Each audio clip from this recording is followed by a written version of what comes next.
My husband's first love had a depressive episode and jumped off a building. In a fit of rage, he dragged me, 8 months pregnant, to an abandoned amusement park and strapped me to a drop tower ride. His men stood by, their faces blank as they bound my wrists and ankles to the cold metal seat. If you hadn't provoked Sienna, would she have had a breakdown and jumped? Terrified of heights, I clutched at the restraints, my swollen belly making it hard to breathe. Tears streamed down my face as I admitted my mistake, my voice cracking as I begged him, Hugh, please, let me go. I promised, I swore, I'd never appear in front of Sienna again. But my husband only looked at me with chilling indifference. Ava, for the sake of the child, I won't divorce you. His voice was calm, almost gentle, but it only made the next words colder. But the pain you've caused Sienna, I want you to pay it back 100, no, 1,000 times over. Hugh ordered the ride to be set to run non-stop for an hour, then turned and walked away without a backward glance. The machinery groaned to life, the seat jerking beneath me as the tower rose higher and higher. I fought against the restraints, screaming until my throat felt raw. Every time the ride plunged, my stomach flipped, the terror so intense I thought I might lose consciousness. Then, on one brutal drop, pain ripped through my body, sharp, hot, and unstoppable. A rush of fluid gushed between my legs, soaking my dress and the seat beneath me. The next day, Hugh finally remembered that I was still there. Ava, Sienna is fine now, he said, his voice devoid of concern.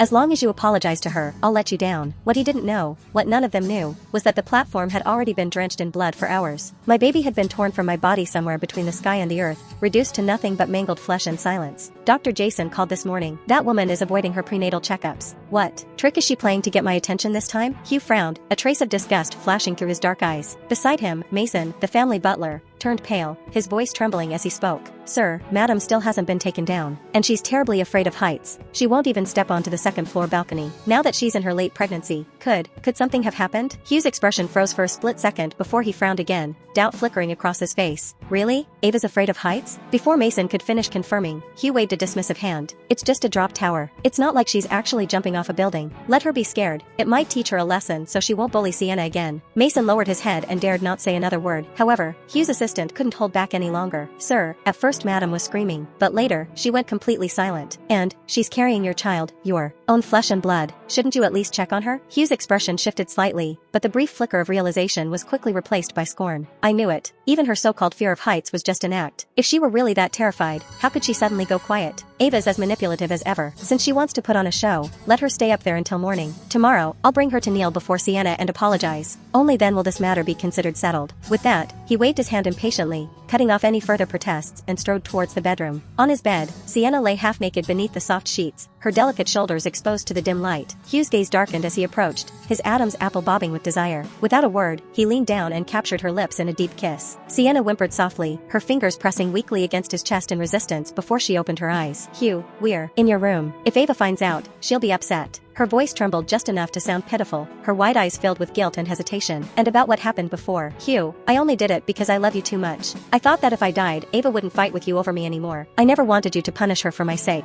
Should I go and apologize to her? She bit her lip, looking heartbreakingly conflicted. Sure enough, seeing her like this, Hugh's desire and anger intertwined. His large hands moved to roughly knead Sienna's soft chest, his breath growing heavier as he flipped her beneath him with ease. Sienna, you're too kind. If it weren't for you, I would have died back then. Even your fear of heights came from saving me. Just thinking about how Ava told someone as gentle and kind as you to jump off a building makes my heart ache. His grip tightened possessively, his voice dropping to a cold whisper. If she ever does it again, even if she's carrying my child, I'll make her pay with her life. Hugh tenderly kissed the faint scratches marring Sienna's delicate skin, marks left from her fall. His gaze, usually cold and unreadable, softened with pain as if the mere sight of her injuries broke him. On our bed, the two of them indulged in passion, their bodies entwined beneath the sheets. Above them, the wedding portrait swayed slightly with emotion. My eyes were fixed on the photo, on the woman I used to be, the one who once gazed at Hugh with all the love in the world. In return, his face, even in that captured moment, was indifferent. That was when I realized, even a soul could shed tears. At least Hugh could rest easy now. There was no chance of me ever coming between them again, because I was already dead. When Hugh first came for me, I was so terrified I tried to run. My swollen, 8 months pregnant belly made it nearly impossible, but I still stumbled forward, desperate. He stood there watching, his arms folded, as I ran aimless. Sly like a cornered animal. In the end, it was useless. His bodyguards easily caught me and dragged me back. Losing patience, Hugh forced me onto the cold seat of the drop tower ride. His hands pinned me down until the thick straps and ropes bound my limbs in place. I screamed and pleaded, my voice cracking as the ride began to lift me higher and higher into the sky. I was still screaming when I felt a hot gush of liquid flow down my legs. My water had broken. I sobbed, gasping for breath, begging him, begging my husband, to save our child. For a moment, just one fleeting moment, I saw hesitation flicker in his eyes. But before hope could bloom, the soft voice beside him spoke up. Sienna leaned into his side, her face pale and pitiful. I thought Ava's due date wasn't until next week, but she does look scared. She even wet herself before the ride went up. Maybe we should just let it go. I'm fine now anyway. That was all it took. In the next breath, Hugh's expression twisted with disgust.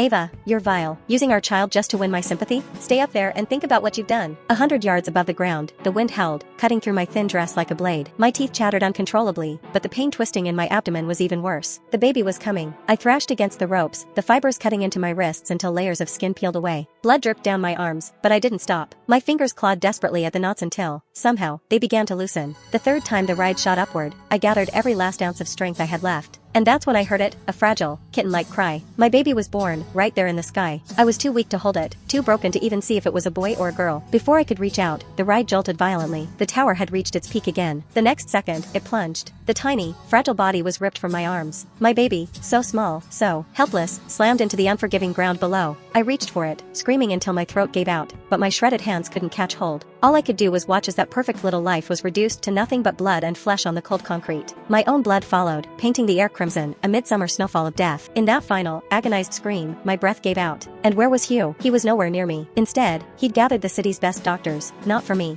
not for our child, but for Sienna. All because he didn't want a shallow scratch on her arm to leave a scar. He brought her fresh roses, carefully selected from a florist who imported them from halfway across the world. He even secured a one-of-a-kind designer necklace, placing it gently in her hands to comfort her fragile nerves. When someone tried to report what had happened to me, Hugh cut them off without hesitation. Even if she's dead, she brought it upon herself, he said, without a trace of emotion. In 2 days, it'll be her due date. I'll bring Ava over to apologize to you, Hugh said, his fingers lazily stroking Sienna's hair as she curled up in his lap. Sienna traced light circles on his chest with her delicate fingers, her head resting softly against him. Maybe we should just forget it, she whispered, her voice soft and filled with guilt. I believe Ava didn't mean to do it. In the end, it's my fault. I shouldn't have come back. But I just wanted to be by your side. I never wanted to cause trouble between you two. Hugh caught her wandering hand, his voice unbearably tender. Sienna, you've saved my life. Just for that, I'll protect you until the day I die. He gently brushed her hair back, his gaze darkening with affection. Ava's my wife. She should have embraced you with me. But instead, she kept targeting you, forcing you to the edge. His jaw clenched slightly, a flicker of rage seeping through his soft words. I don't even want to imagine, if the firefighters hadn't saved you in time, I could have lost you forever. I would never have forgiven myself. Hearing Hugh's words, a flicker of unease crossed Sienna's delicate face. She shrank her neck slightly, her fingers curling into the fabric of his shirt as she fell silent. Bitterness welled up inside me, familiar and almost comforting by now. Half a year ago, Sienna had suddenly returned after living abroad for years. Hugh told me she was all alone, with nowhere to go. Without even discussing it with me, he brought her into our home, as if it was the most natural thing in the world. At first, I didn't mind. I even felt sorry for the fragile girl and took care of her in every way I could, preparing her meals, making sure she had warm clothes, trying to make her feel welcome. I wanted to be kind. I wanted to be a good wife, until the night everything changed. Sienna picked up a glass of red wine, poured it over herself, then collapsed onto her knees in front of me, trembling and pleading for mercy. Her voice was so soft, so pitiful, that anyone passing by would have thought I had been tormenting her for days. From that moment on, the way Hugh looked at me shifted. That night, he didn't even give me a chance to explain. His fury exploded like a storm, and before I knew it, I was dragged to the attic and locked inside. He left me there, hungry and freezing, for 3 full days. When he finally came back, his voice was colder than I'd ever heard. Ava, you've really disappointed me, he said, his gaze filled with disgust. You have no idea what Sienna means to me. If you dare lay a hand on her again, even if you're my wife, I'll make you pay. After that, incidents like that kept happening. Small, carefully staged moments where Sienna was the victim and I was the cruel villain. Each one chipped away at Hugh's patience, until his eyes held nothing but icy contempt whenever he looked at me. I had planned to endure it, at least until the baby was born. Once our child arrived safely, I was going to ask for a divorce and leave quietly. But before I could, Sienna jumped off a building. The reason for her suicide attempt? Hateful messages and vicious voice recordings, supposedly from me. The words were brutal, cruel enough to drive anyone to the edge. But they weren't mine. Yet no matter how I pleaded, Hugh didn't believe me.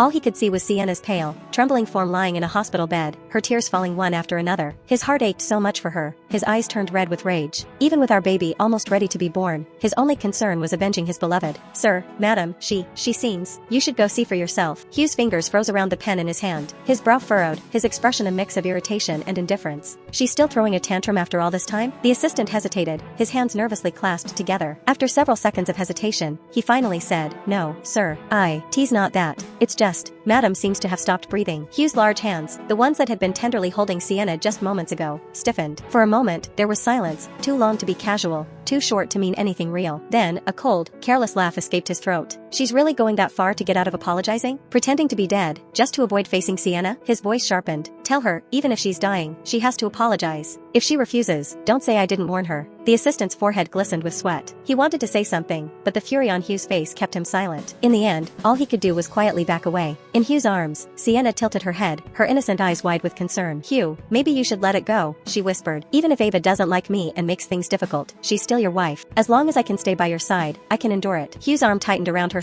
our waist, pulling her closer. Sienna, you don't need to be afraid of that petty woman. Ava's not even worth your concern. His voice softened into something almost gentle. This time, I'll make sure she learns her lesson. Only then will she understand her place. But, no buts, just trust me. A teardrop landed on the back of my hand, cold and weightless, yet cutting deeper than any blade. That was when I realized, I was already crying. So even souls can feel pain. Hugh said nothing more after that, but for the rest of the afternoon, his mind was elsewhere. His fingers drummed restlessly on the desk, and every few minutes, his eyes flicked toward the door. By the time an hour passed, he had glanced over more than 10 times. Finally, with a frustrated sigh, he slammed his laptop shut. Running a hand through his hair, he forced a gentle smile onto his face and stroked Sienna's hair. I don't know what kind of trick Ava's trying to pull this time, he said softly, but I'll go drag her back to apologize right now. At the entrance of the amusement park, Hugh's long strides carried him forward, his impatience radiating off him like heat. Even from a distance, his sharp gaze locked onto the drop tower ride. Its frame gleamed coldly in the sunlight, but the ground beneath it was soaked in red.